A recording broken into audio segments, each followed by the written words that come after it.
자, 우리가 이제 계산하는 거 하고 그 다음에 브레이크 하는 거가 이렇게 있는 클리어 하는 게 있는데요. 뭐가 더 쉬울까요? 우리가 클리어 하는 것부터 먼저 짤까요? 네. 클리어하면은 우리가 넘 퍼스트는 원래대로 돌려놔야겠죠.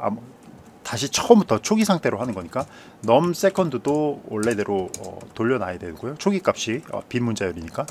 그 다음에 OP 인풋 그 연산자도 맨 처음에 널이라고 돌려놔야 될 거고요. 그 다음에 CP 인풋 넘 여기도 여기 밸류 이 화면도 싹 지워버려야겠죠. 그 칸도 지워버려야 되고, 그 다음에 CP 인풋 오퍼레이터 하는 것도 밸류를 또 빈문자열로 싹 지워놔야 될 겁니다. 그죠? 이거는 이게 다 지우는 거니까 그냥 초기 값으로 돌린 거니까 아주 간단하고요. 한번 해볼게요. 자, 그래서 7, 8, 9, 그 다음에 클리어가 지금 제대로 안 걸렸죠.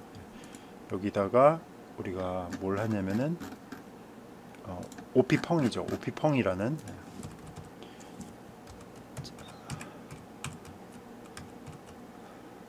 자, OP펑크라는 함수를 계속 불러주면 되는 거예요. 네. OP펑크, OP펑크. 그 다음에 얘도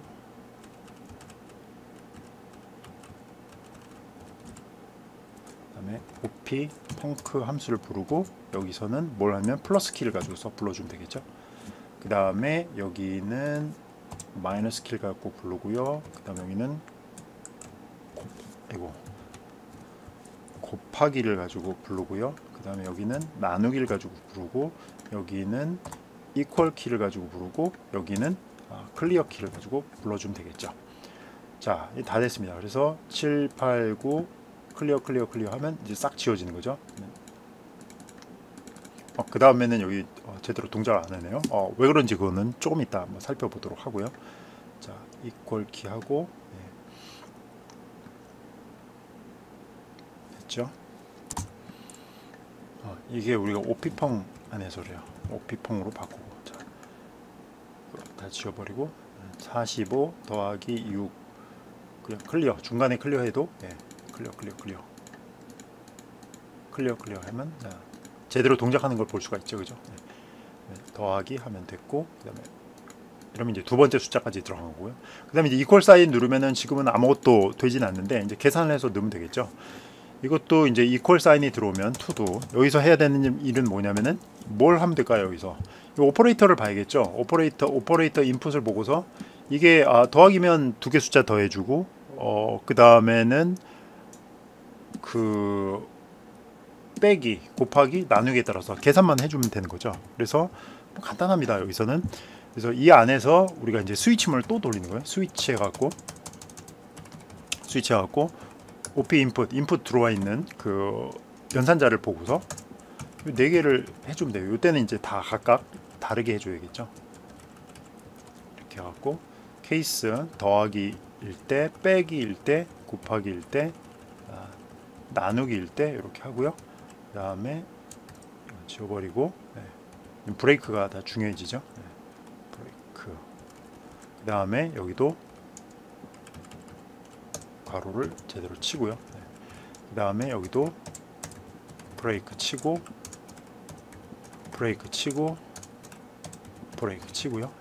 여기서 해줘야 되는 거는 뭐냐면은 CP input num, 여기다가 이제 결과를 밸류를 하는 거니까 우리가 num first하고 num second가 있었잖아요. 이걸 갖다 뭘 해야 돼요?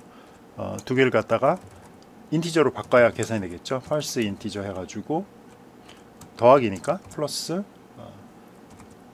pass int 해서 이렇게 하면 되겠습니다. 그래서 계산한 결과를 여기다 넣어버리면 되고요. 나머지는 그냥 이제 다 복사예요. 그래서 빼기면 여기를 빼기를 해주면 되고요. 그 다음에 곱하기면 여기를 곱하기를 해주면 되고요. 그 다음에 이렇게 하면 여기는 나누기를 해주면 되는 거죠. 그럼 이제 다 끝난 겁니다. 코드를 다 짠 것 같은데요. 그래서 다시 한번 돌리고 해보고, 자, 해볼게요. 7 더하기 6은 이퀄 사인 오피펑 했는데 지금 제대로 동작 안 한 이유는 여기다 이제 브레이크 문이 없어졌어. 그래요. 여기다 브레이크 문을 넣어줘야 보세요. 얘가 이게 이제 이퀄부터 시작해갖고 여기까지 이제 전부 다 실행을 하고 이제 브레이크를 해야 이제 끝나고 나오는데 브레이크가 이게 없으니까 이 클리어까지 그냥 쭉 실행이 흘러내린 겁니다. 이 부분은 다 모든 걸 리셋해 버린 거니까 화면에 제대로 나오지가 않는 거죠.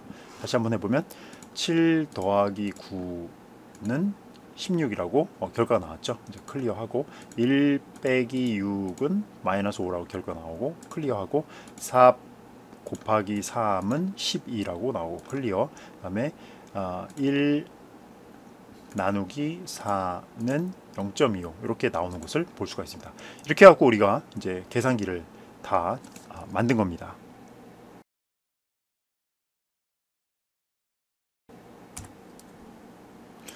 자, 그래서 우리가 이제 계산기는 다 만들었는데 이번 계산기 만들면서 우리가 두 가지 개념을 배웠잖아요.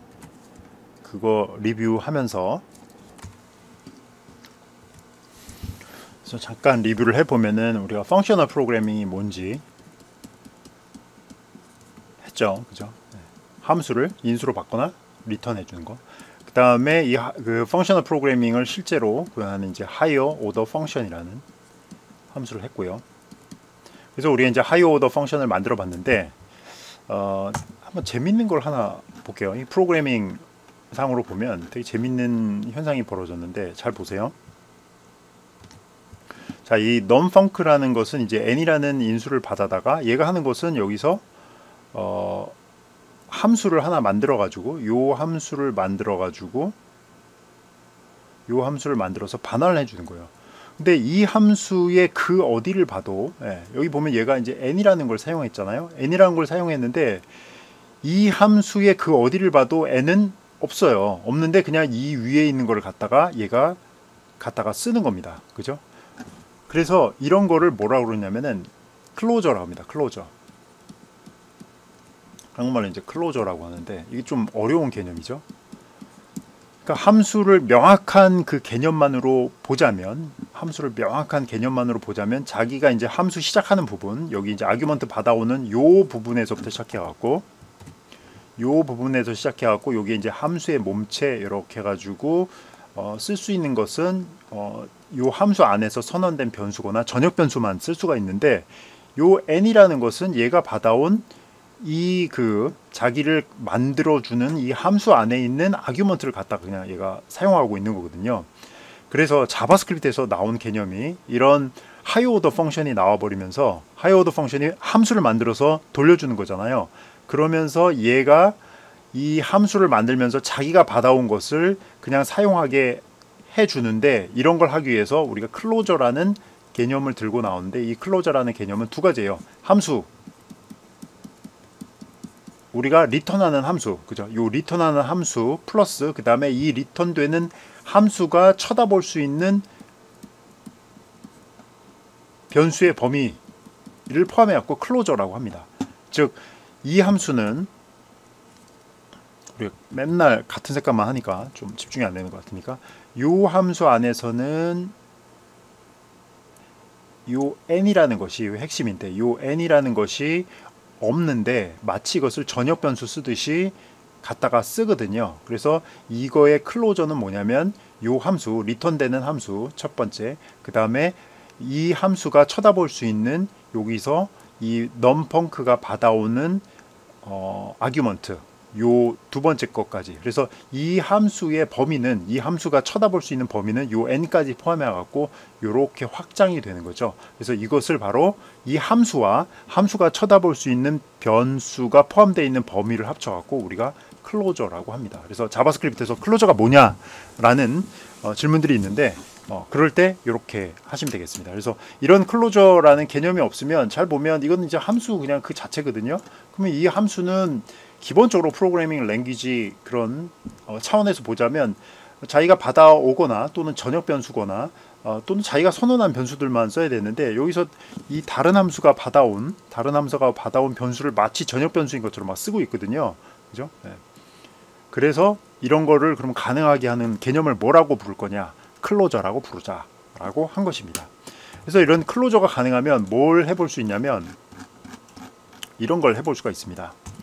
이게 참 이 자바스크립트가 이제 어려워지기 시작하는 건데, 잘 보세요. 우리 함수를 하나 만듭시다. 콘스트에 sum이라는 sumk라는 함수를 만듭시다. 그래서 얘는 a라는 변수를 하나 받아요. 그리고 나서 얘가 하는 일이 뭐냐면 함수예요, 함수. 예. 이게 함수입니다. 그래서 sumk라는 것은 함수인데, 이 함수 안에서 뭘 하냐면은 또 다른 함수를 하나 만들어서 반환하는데, 이 함수는 b라는 인수를 받아서 이 안에서 뭘 하냐면은 return a 플러스 b를 하는 함수인 거예요. 이거 이제 인생 많이 꼬이죠, 그죠? 네. 또는 이거를 이제 축약형으로 쓰냐면 constant sum k인데, 얘는 a라는 것을 받아서 함수를 반환하는데 b라는 걸 받아가지고 그 a 플러스 b를 자, 이 안에서 return a 플러스 b, 이렇게 리턴이 하나 있을 때는 또 이것도 리턴도 또 빼먹을 수가 있거든요. 그래서 얘랑 또 똑같은 게 뭐냐면 이거고요. 또 이거랑 또 똑같은 게 뭐냐면요, 이거예요. 그래서 여기다 괄호는 또 쳐줘야 이게 가능한 겁니다. 그래서 이 세 개가 이 네 개가 다 똑같은 얘기예요. 자바스크립트가 이렇게 자유도가 높으니까 굉장히 멋진 언어입니다. 그래서 얘는 a라는 변수를 받아다가 아규먼트를 받아다가 함수를 하나 만드는데, 그 함수를 만들어 갖고 반환을 시켜 버리는데, 그 함수도 인수를 하나 받는 거예요. 그래서 이 함수 안에서 a와 b라는 걸 쓰는데, 이 b는 자기가 받아온 아규먼트니까 그냥 쓰면 되는 건데, 이 a는 어디예요? 이 클로저가 이 a를 포함했기 때문에 자기가 쓸 수 있는 겁니다. 그래서 이 나머지 세 개는 전부 다 이 위에 거에 축약형이고요. 그러면 이 sumk는 이건 이제 sumk는 어떻게 부르느냐? sumk는 이렇게 부를 수가 있습니다. 자, sum 해가지고 sumk 해서 이렇게 3이라고 불러요. 그러면 요 a에 3이 들어간 거예요. 그럼 얘가 반환하는 게 뭐예요? 요 함수를 반환하잖아요. 이 함수는 또 아규먼트를 하나 받아야 되잖아요. 그러면 4 이렇게 호출이 되는 겁니다. 이거 진짜 아름다운 언어지 않습니까? 또는 이게 쉽지 않은 좀 언어긴 한데, 잘 봅시다. sumk 하면은 얘가 3이 a에 들어가고, 얘가 반환하는 게 뭐냐면 요런 함수를 반환을 하는 거예요. 그래서 요 함수가 반환되었는데, 이 함수는 누구예요? 이 b를 또 받는 거잖아요. 이 b가 바로 4가 되는 거죠. 그래서 이 4가 b에 들어가고, 그럼 요 순간에 a에는 3이 들어가 있고 b에는 4가 들어왔으니까 결과로서는 이 전체가 7을 반환해주는 그런 함수가 되는데, 여기서 보면 요 안에 있는 요 함수에서 a는 자기를 만들어준 함수가 받아온 아규먼트인데, 이것까지 포함해 갖고 내가 함수다 라고 해갖고 이걸 클로저라고 한다 라고 이해를 하시면 되겠습니다.